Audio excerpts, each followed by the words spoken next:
5 kesalahan yang telah saya lakukan sepanjang running. Nak tahu? Stay tuned.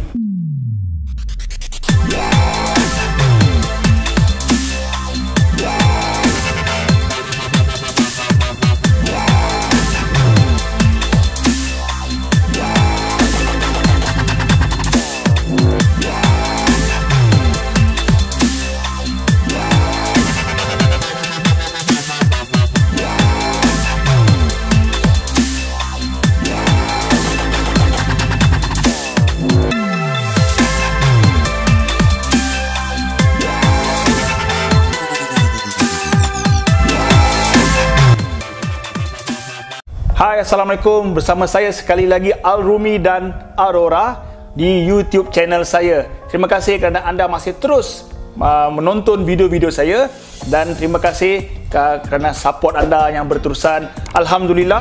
Dan kalau anda masih terus support, siapa yang belum subscribe, subscribe lah, jangan lupa. Kan Aurora kan?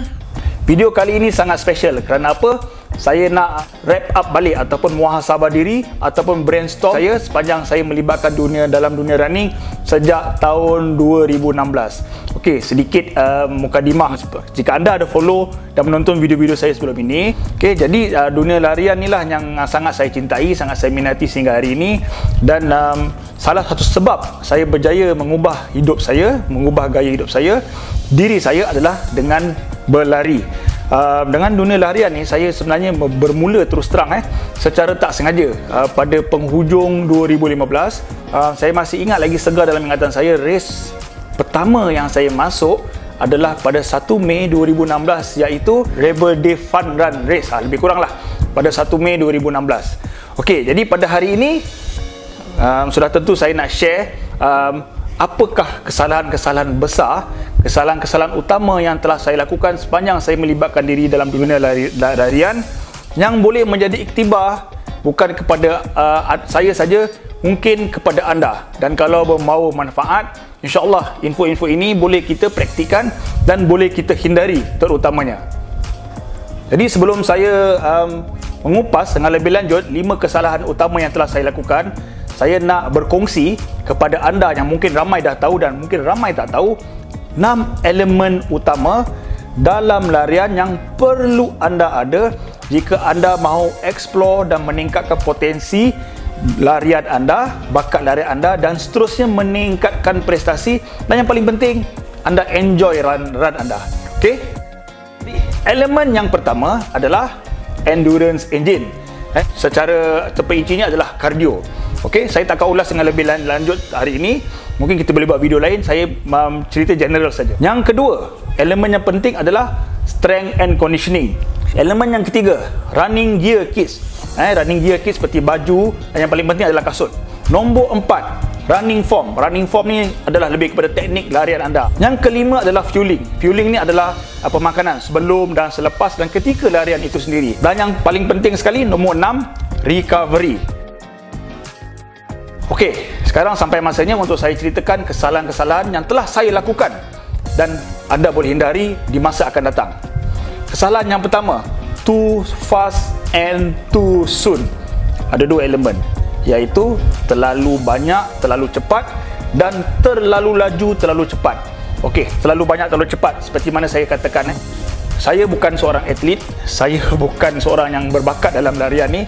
Larian ni asalnya saya masuk kerana ingin mencabar diri, ingin kurus, dan dalam masa sama saya ingin kepuasan diri sendirilah, bukan nak naik podium dan sebagainya, jauh sekali. Okey, tetapi apabila saya mula melari 5 km pertama pada 2016, saya mula register race. Kalau boleh kata minggu nak race. Daripada 5 km saya upgrade ke 10 km, dan saya ingat lagi saya punya half marathon pertama selang 2 bulan saja, 2 atau 3 bulan. Kemudian tak lama selepas itu, tak sampai 6 bulan, saya dah masuk full marathon pertama saya, iaitu di Twin City 2017. Kalau anda lihat seperti dalam buku Running Marathon for Dummies ni, tulisan Jason R. Cup, ni dah hadiah Rahim Rahimi kepada saya. Dan banyak lagi literature dan info-info yang anda boleh perolehi daripada sifu-sifu otai-otai dan expert-expert lain. Sebenarnya untuk kita lari maraton ni, satu jarak yang perlu kita respect, 42 km tu. Untuk orang-orang yang bukan train sebagai atlet seperti saya yang asalnya gemuk, banyak penyakit, dan usia saya pun tak begitu muda sangat, saya dah 40-an. Untuk lari maraton ni sebenarnya bukan sesuatu yang dianggap mudah. Anda bayangkan dalam masa 6 bulan saya dah masuk full marathon pertama. Jadi sebenarnya kalau Jason Arkap cakap, sebenarnya untuk seseorang itu masuk marathon sekurang-kurangnya kena ada setahun ke 2 tahun. Jadi ini ada sebab, dia bukan cakap sebarangan, bukan suka-suka dia cakap. Sebab sekarang ni semua orang boleh lari full marathon. Siapa boleh register, nak finisher T dan sebagainya, semua orang boleh lari full marathon. Tapi dari segi sains dan dari segi kesihatan tak sesuai sebenarnya jika anda terlalu cepat meningkatkan mileage anda. Sebab untuk lari full marathon ni, latihan dia kita perlu respect lah, bukan mudah. Dia tak semudah yang anda sangka lah.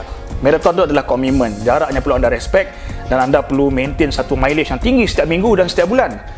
Tujuan dia latihan ni supaya memperkuatkan otot-otot anda, sebab semakin banyak anda lari, banyak lagi mitokondria dilahirkan, vessel-vessel dilahirkan untuk mengadaptasikan badan anda dengan larian jarak jauh tu. Jadi sebenarnya ramai sekarang ni baru lari sebulan 2 dah masuk full marathon. Tak sesuai. Jadi itu yang telah kesalahan pertama saya lakukan. Dan memang result saya untuk full marathon pertama tu timing dia sangat cantik, 5 jam 25 minit lebih kurang begitu. Tapi dia punya problem dia bukan ketika race tu, selepas itu. Nanti saya akan cerita dalam topik yang seterusnya. Dan yang seterusnya, too fast too soon. Memang saya katakan saya sejak saya berlari, hampir setiap bulan saya akan PB. Anda bayang tak sampai 6 bulan saya dah sub 10 km. Kemudian saya punya half marathon, setiap selang tak sampai sebulan saya akan PB. Saya boleh lari di bawah 2 jam 20, 2 jam 16. Saya itu PB saya lah ketika tahun 2016. Itu baru full marathon. Ni ada yang dah lari baru tak sampai setahun dah lari, dah masuk ultra marathon. Anda perlu respect diri anda, dan yang paling penting, ukur baju di badan sendiri. Kesalahan yang kedua juga ada ditulis di dalam buku ni. Kesalahan kedua, saya mengabaikan strength and conditioning. Anda kena buat sekurang-kurangnya seminggu at least sekali. Kenapa penting sangat? Sebab larian ni satu sukan yang sangat mudah. Dan satu sukan sebenarnya tak berapa selamat jika anda tak kena gayanya. Anda bayang kalau anda lari katalah 5 ke 10 km saja, pergerakannya sama saja. Anda punya lari, pergerakan, dan anda menggunakan muscle yang sama. Muscle itu kalau anda berulang-ulang, apa akan jadi? Yes, dia akan jadi seperti overuse. Jadi itu yang kita tak nak. Jadi perlunya strength dan conditioning diadaptasi, diincorporatekan di dalam latihan anda supaya anda mendapat variasi. Sebab untuk lari, terutama lari jarak jauh, kaki saja kuat tak cukup. Anda perlu core yang kuat, anda perlu arm yang kuat, anda nak swing, anda perlu seluruh badan yang kuat. Jadi itulah fungsinya strength and conditioning. Bila saya masuk marathon tu, saya terlalu banyak lari, akhirnya overuse dan overtraining. Sampai satu masa badan saya tak mampu untuk menampung load yang telah saya buat selama beberapa bulan itu, dan akibatnya saya mengalami beberapa major injury untuk tahun 2017 hingga 2018. Saya prone to injury dari ITB, patella lutut, dan yang paling malang stress fracture. Stress fracture tu saya kena ketika menyiapkan diri untuk Chiang Mai Marathon. Ya, memang Chiang Mai Marathon tu PB saya, tetapi ketika saya nak menghabiskan larian tu, stress fracture tu dah kena kat situ. Walaupun PB, tapi saya tak dapat target saya nak. Dan sehingga hari ini saya mengalami kesan, jelah stress fracture tu lah, di mana kaki saya dah tak sekuat dulu, dan kesan dia, trauma tu masih ada kerana saya tidak cukup strength menampung load saya ketika itu. Kesalahan yang ketiga, kesalahan pemilihan kasut. Dulunya saya suka pakai kasut-kasut yang grounder lah, kasut-kasut minimalis macam Adizero, macam Boston, sebab kononnya dah perasan laju. Tapi memang kasut tu bagi PB pada saya lah.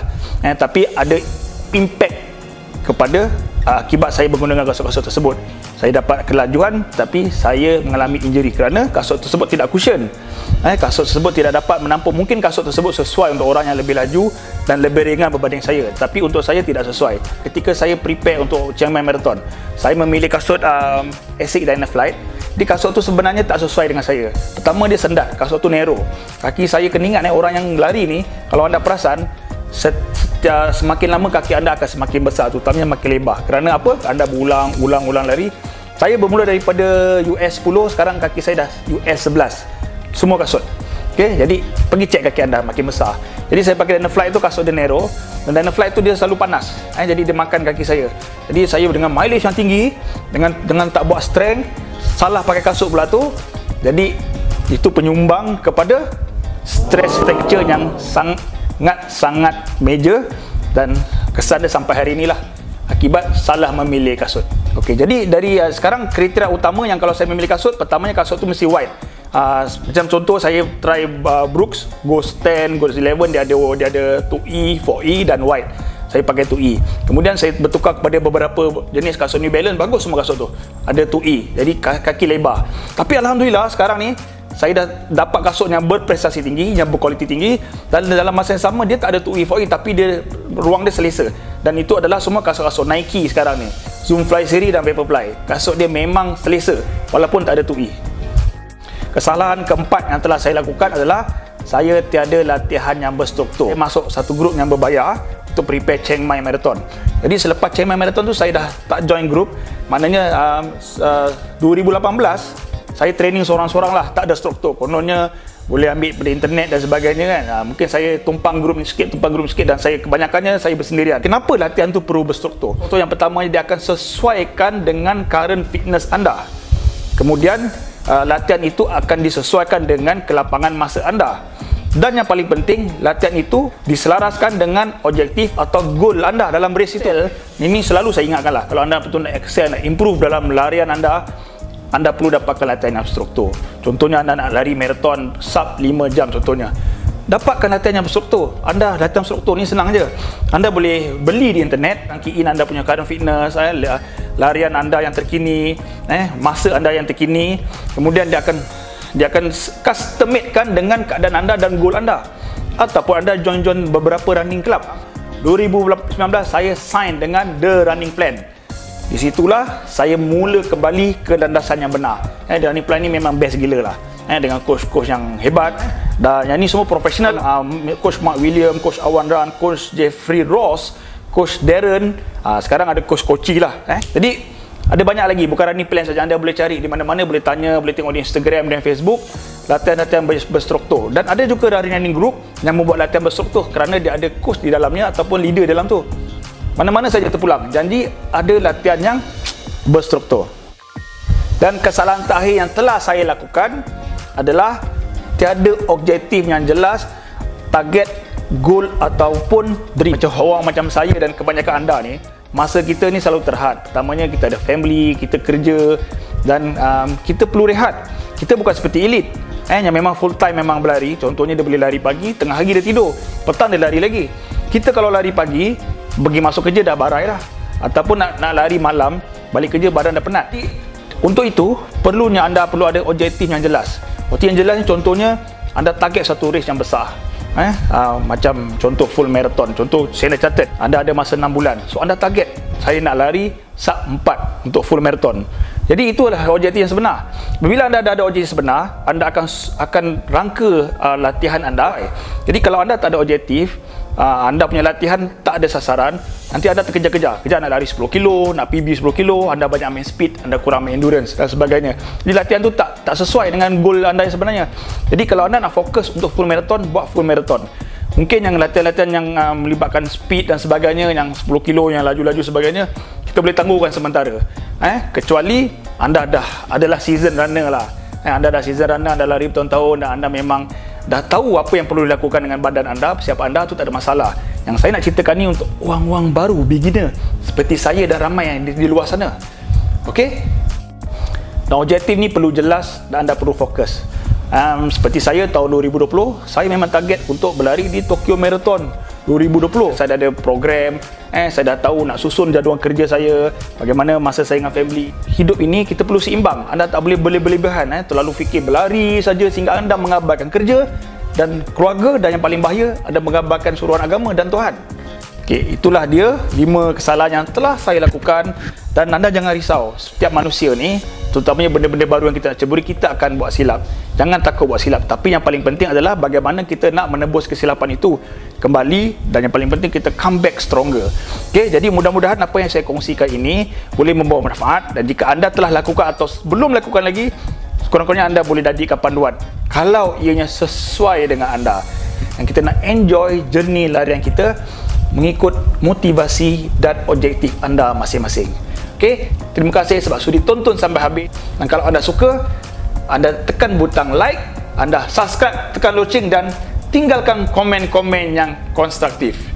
Stay healthy, keep fit and keep running. Assalamualaikum.